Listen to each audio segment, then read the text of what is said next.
I'm like a proud dad. That's like, good. Not only did we birth this as two dads, but we're raising it together. Co-parenting at its finest, guys.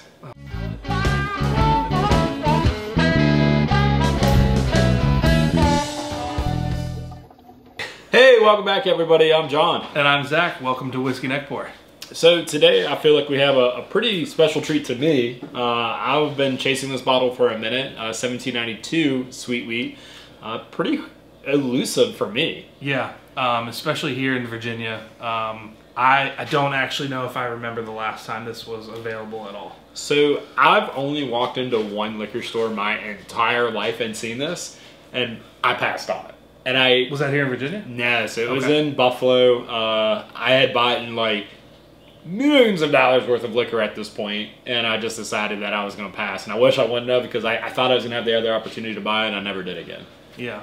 So this is one of 1792's sort of limited release things. I think it is an annual release for them. They just it's going to be a little bit of a harder bottle to find than a lot of the other stuff. So it's a cheap bottle too. I mean, if you can find it, it's supposed to be cheap, but you know, secondaries definitely bring in like $110, $120 on this bottle. Yeah, retail it's like what, 30, 40 bucks? Yeah, if you ain't getting marked up. But what makes it so unique is it's the only offering that 1792 currently does with a wheat bourbon. Yeah. And it's really been a hit or miss bottle for a lot of bourbon drinkers.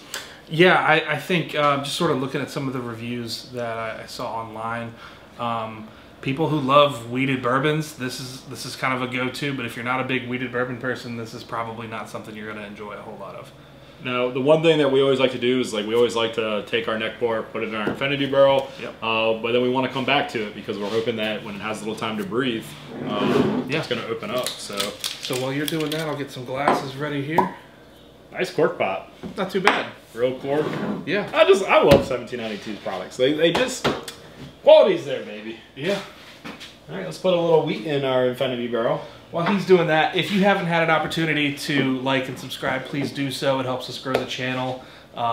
We're still trying to reach our goal of hitting 2,000 subscribers, so that way we can get our unicorn bottle of Grain of the Gods opened up. So don't forget to like, subscribe, leave a comment if you want to see us review something else. Yeah, no, we're always open to different reviews, but let's go ahead and get the smell on this one. Now look at the color.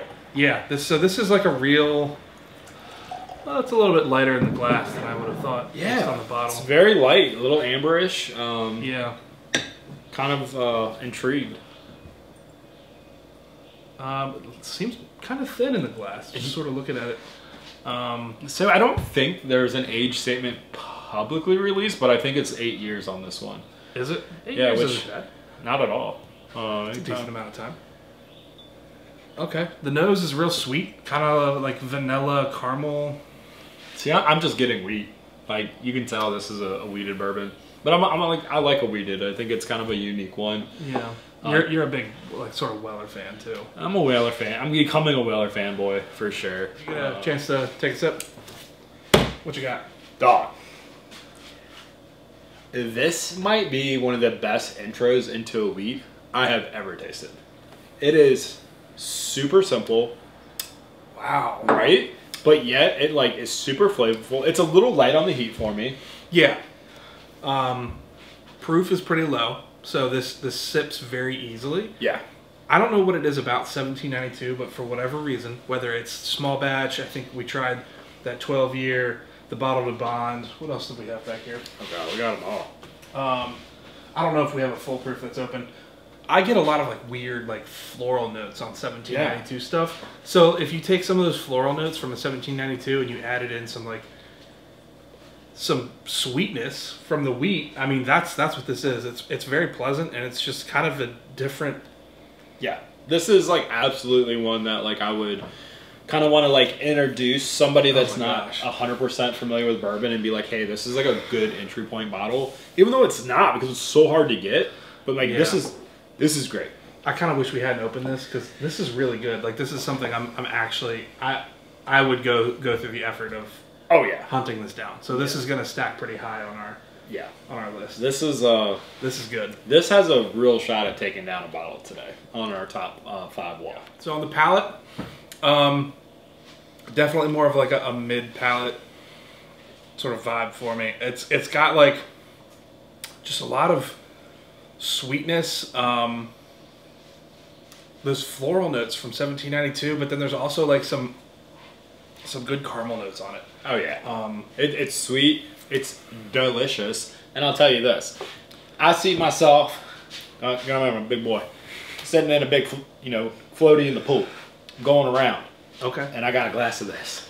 It's Yeah. summertime. The sun's out. You know what I mean? I'm getting my fat boy tan on. Oh my god. This is what I'm going for. This is definitely something that I could see just like an easy sipper if you're just chilling outside, hanging out, smoking a cigar. And I'd be interested to see what we compare a cigar with for this. I don't think this is a winter bourbon. I really think this is like why I would. This is like I go through like winter bourbons and summer bourbons. Yeah. This to me is like a summer bourbon.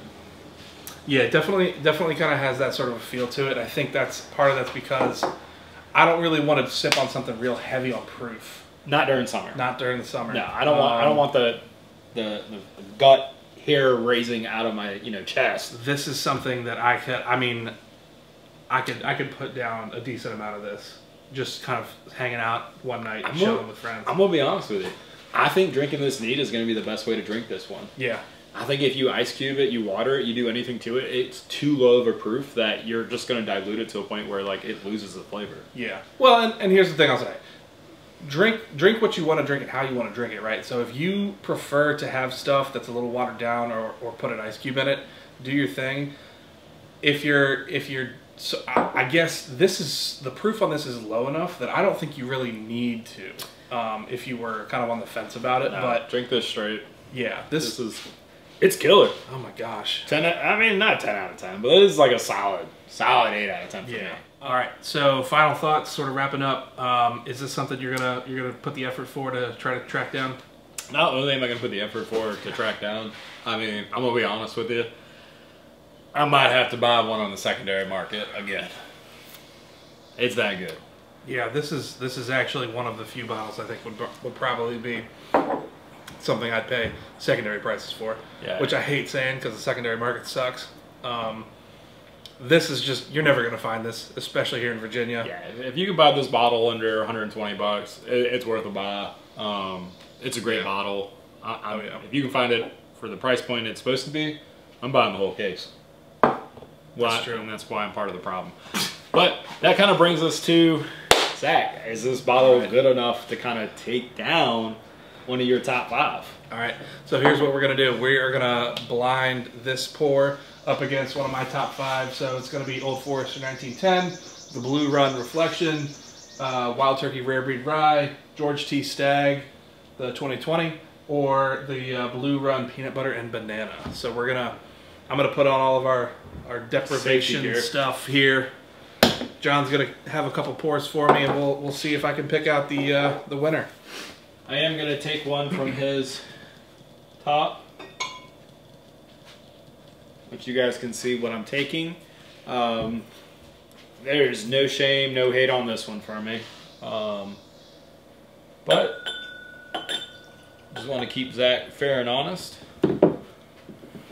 Should I give him the old switcheroni, or what do you guys think I should do here? Zach's going for a palate cleanser, and then his wall is up for debate, so.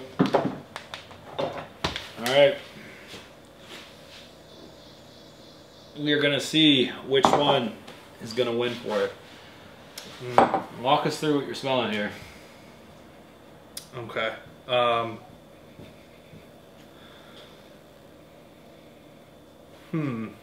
lot of sniffing. It's hard to say. The nose on both of these, it's a little hard to tell. This one's kind of a little bit more dusty. This one's got a little bit more of a spice to it on the nose. And remember, he's not trying to pick which one this is. He's just we're trying to figure out like which one's truly better. Oh, damn, this is good. This is really good.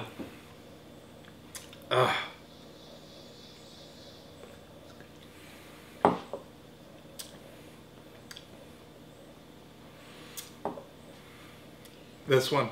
Wow.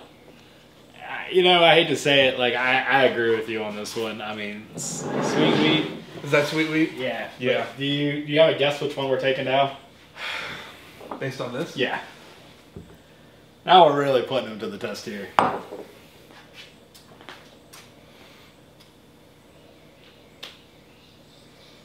If I had to guess, maybe that peanut butter or the rare breed. Wow. My man. Was it really 1910? Yes. I'm really surprised that that was not noticeable to you. But that being said, I think that's what makes the blind taste test so much fun is, you think you know what you like until you cover your eyes and then you really have no idea. I didn't even think that was an option. It's not even open. Yeah. Where'd you get the other one from? I had one hidden from you. Oh, so okay. Little unfair. With that being said, we have been aging our Infinity Barrel a little longer. So I'm gonna tell you what. That's at 1910, isn't That it? is at 1910. Dark. I think I'm gonna go for a little taste on the old Infinity Barrel. You do that. I'm gonna sip on this 1910 since it's coming out of the lineup there. Now, do you think this is gonna have any?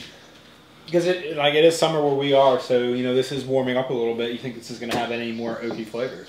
Potentially. We've had a few days where it's gotten up into the 90s and then it's come back down. Yeah. So maybe it's kind of come in and out of some of those barrel staves a little bit more than it normally would have. It just never gets old being able to kind of self-tap. Tap that on your own. It never gets old, guys. Gosh, just smell that. All right, hold on. I'm like a proud dad. That's like, good. Not only did we birth this as two dads, but we're raising it together. Co-parenting. At its finest, guys. Oh my gosh. All right. Well, while we're sipping on this, we appreciate everybody checking out the video. If you like what we're doing, or if you enjoy the content, please make sure to like and subscribe. Again, just to hammer it home, we're trying to get to 2,000 subscribers so we can crack that E.H. Taylor Grain of the Gods. Something I want to throw out there. Hey, if anybody's interested in like a 2-ounce pour, we're willing to swap a sample. So throw it out in the comments. Yeah. Leave a comment. If you want to just send us an email, you certainly can. whiskeyneckpour@gmail.com. We'd love to maybe try to create an opportunity if somebody wants to trade pours of something we either have back here, or if you wanted to trade a pour of our Infinity Barrel, we're certainly welcome to do that as well. Yeah, so, I'm gonna tell you right now, you've never tried anything like this. So it's that much different from last time. Gosh, every time, guys. Maybe we'll do a review on this at some point, but help us to get to 2,000. We're really trying to grow this channel. We want to crack this bottle. We're not flipping. We're drinking. Yeah. With that being said, guys, like and subscribe. We appreciate if you made it this far, and Tater Nation out.